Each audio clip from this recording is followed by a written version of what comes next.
We have Jackie Tomeyer, the General Manager of the Lloydminster Agriculture Exhibition Association, and she is here today to talk to us about the new legislation coming down for animal traceability that is going to be imposed onto agriculture associations. And so thank you so much for being with us today, Jackie.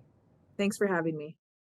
All right, Jackie, so let's start. Tell me a little bit about these new regulations and what exactly they are and how they're going to affect the Lloyd Ex in particular. So first off, livestock traceability is very, very important. It is a great program, but what the new regulations are going to call for is that event centers or organizations like us who are kind of the in-between, we're hosting the animals on our site. We are now going to be responsible for tracking those animals when they come to our facilities. And we're different than an auction mart or a slaughtering plant. We are just a venue where we're hosting 4-H shows, we're hosting rodeos, we're hosting bull ridings. We're not housing the animals for any length of time. Typically, we're not housing the animals to then go on to some process. We are just housing them for the agricultural economic benefit of having the animals and supporting our producers and supporting our 4-H kids. So our purpose in this whole grand scheme of things is not to track the animals.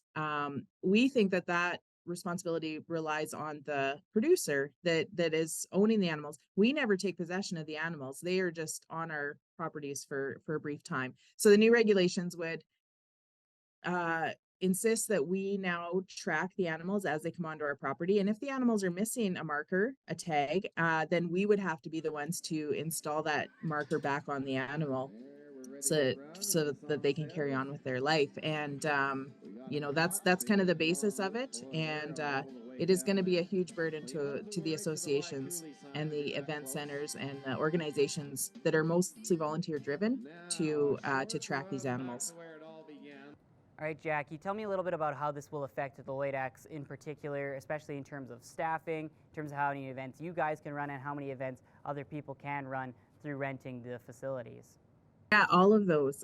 We're going to have to probably hire another staff member just to manage this component. It's a 7-day window that you have to upload the scanned animals tags into the system. So we're either going to have volunteers or hire more staff. And as a nonprofit volunteer based organization, that will put a lot of stress on us. And I think on the producer side, we'll just have less people moving around doing these economic drivers for our province and our country, because if they have to get their animals wanded every time that they come onto a facility, even if it's for a 1-day 4-H show, or even if it's just a clip and wash day, right now we have lots of 4-H clubs coming to use our wash bays and get their animals ready. We're going to have a staffer here now on a Sunday morning when that 4-H club comes in to, check those tags and then get them uploaded into the system. So it will be a big burden to our association. So Jackie, tell me a little bit about how the wanding to scan the tags on the calves, how difficult that is, and especially tagging a calf, how difficult that would be for your organization as well as other exhibition associations and for volunteers to do so. I'll pick our PBR bull riding that we have at the end of every November, start of December. That is an outside. The animals are housed outside and the arena is inside, but all of the volunteers work outside with those animals. I can't imagine that we're going to want all those bucking bulls throughout the day just for a 3-hour performance, and then they're going to go back home, and then these are some of the regulations that are going to be a big burden. And where does it end? If we're going to start tracking these animals to a 2-hour event, what animals, where does it end? Where are we going to, we're doing sheep and cattle, and now are we going to do horses when they go to team ropings and things like that? And I sat in a presentation in Ottawa last November, and the CFIA agent was asked those questions and he didn't have an answer. So that is concerning, that where is this all going to end, and what is the purpose of it? And then finally, Jackie, tell me a little bit about how you guys often rent out the facilities to producers here in the Lloydminster area to sell their calves or their horses Tell me how much this is going to affect them, especially because you guys often kind of have a hands-off approach when some people rent your facilities. Yeah, we love supporting our producers on their bull sales and their female sales and horse sales.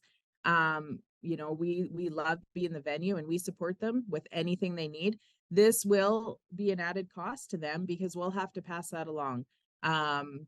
And you know, producers may choose not to come to the local ag society anymore to host their events there because of the new regulations. So, or we're going to have ag associations that just won't comply. And then that's not doing anyone any good either. So we have to come up with something that, you know, traceability is very important, but you know, as you know, we're just concerned that maybe this is not the right mentality to go about it, having the venues responsible for the animals. Thank you so much for all the information, Jackie, and your thoughts and opinions, and we hope that you have a good day. Thank you.